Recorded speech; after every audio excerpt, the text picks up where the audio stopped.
sometimes it takes a long time to find the camera you are looking for. A couple of weeks ago I did a video on the Zorki 4K, which is a great rangefinder camera, and it's a copy of a Leica. Now I've got a pre-war Leica that I absolutely adore. I would love to get a post-war Leica. I would love to get an M3, M4, but they are a great deal of money. I mean you're talking 800 upwards, and that's without a lens. And the Russian cameras are fine, but they do have some limitations. Now there are other rangefinder cameras, but again they can be quite expensive. But a camera I've been looking out for a long time has been a Canon Model 7. Canon in the 50s made a whole range of rangefinder cameras. Initially very close to the Leica in design, looks very much like a Leica, and gradually they evolved, like Nikon evolved with the camera that originally started looking like contacts and turned into a Nikon basically. Now what I've got today is, you can see that I've bought a Canon Model 7. You can see at the moment it's only got a Jupiter lens on. I am going to try it with a Leica light lens, and I'm also going to try it with a Taylor Hobson lens. I have got a few 39mm lenses, so I'm looking forward for trying. Now why did I want this camera so much? And there are some issues with buying a camera like this. I mean, this is about 1964, I reckon, and it was, I think, the key development.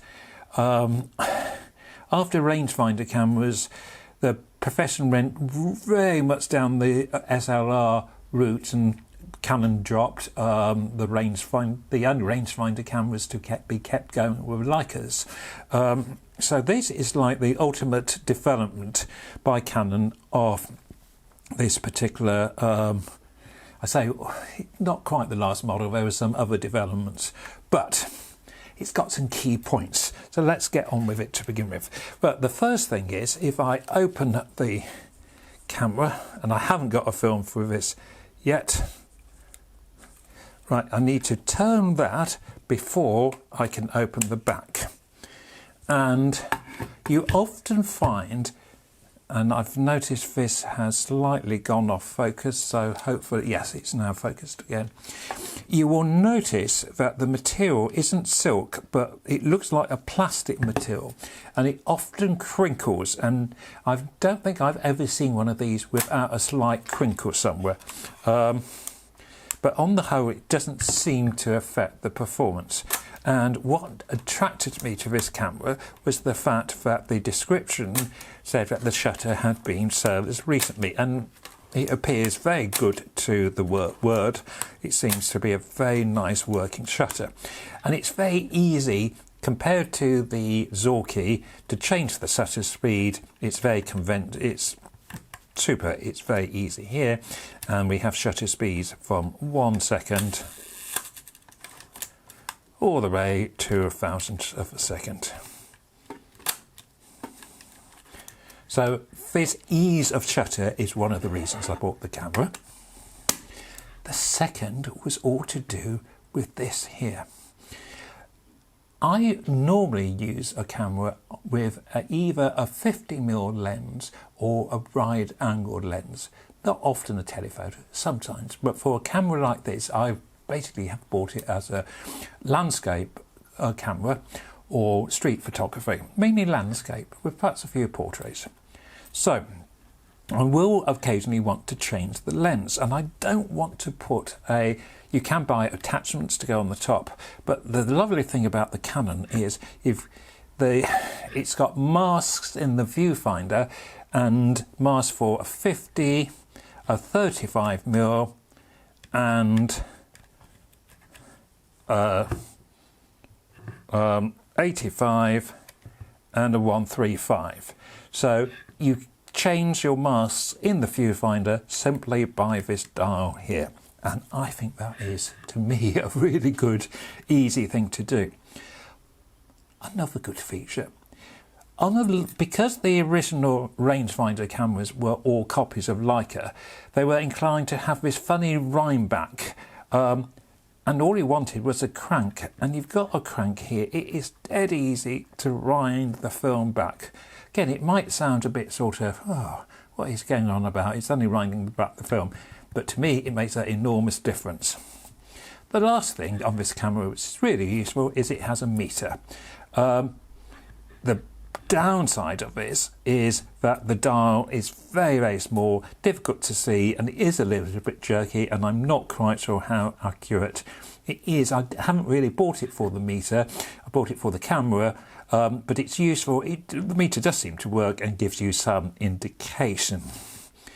I said when I received the camera, in many senses I was really pleased with it. Good working shutter, very clean, but a slight downside sometimes about buying on eBay.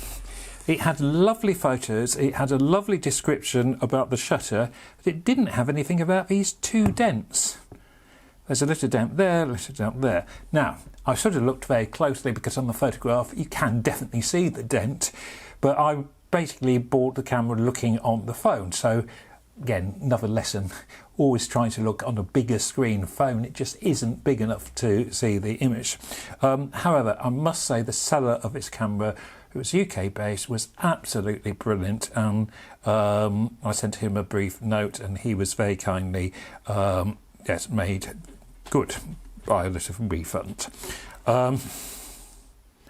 So after all that chat, I am very happy to have this camera. I'm looking forward to taking it out on the road and using it. Let's see if my enthusiasm for the camera was well founded or not.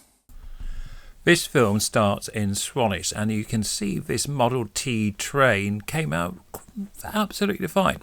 The pub, I thought, it's very tiny bit of camera shake or a bit of softness on the right salon, but the building behind is very nice and sharp. This high street is pin sharp, I think, and I was really pleased with it. Lots of detail. I mean, I'm using this Jupiter lens, which, as I've said, if you get a good Jupiter, and to be honest, I've never had a bad Jupiter lens, but if you read online, you see all sorts about Russian lenses. But this lens can be really excellent, and very pleased with the lens, and even more pleased with the camera, because it is just a joy to use. And you might say, well, what is so good about this camera? And it's actually quite simple, really. It's the viewfinder. It's such a bright, clear viewfinder. And the markings in the viewfinder, which tell you which lens you are using, are just so clear. And when I'm looking at these photographs now, I am really seeing what I took. Now, that might sound, what is he going on about? But I have used cameras where the viewfinder, and the Zorki's one, I find the viewfinder too big. I can't see everything in the frame, or I struggle to. Now this looks a bit off centre, but maybe that is what I wanted. But on the whole, on this Canon, it is giving me exactly what I want. And the crispness, I think, is super. I do want to get a filter, a yellow filter. Now we have ventured to Corfe Castle. I do want to try a 35mm lens, and I'm looking on eBay at the moment, and I might buy the Jupiter that's a Jupiter 12. I think the lens on the camera is actually Jupiter 8, isn't it? And it's a Jupiter 12 I'm actually looking for. Really pleased with this camera. Looking forward, it's a keeps. Looking forward to using it a lot more. Going to try different lenses on it. Thanks for watching. Bye for now.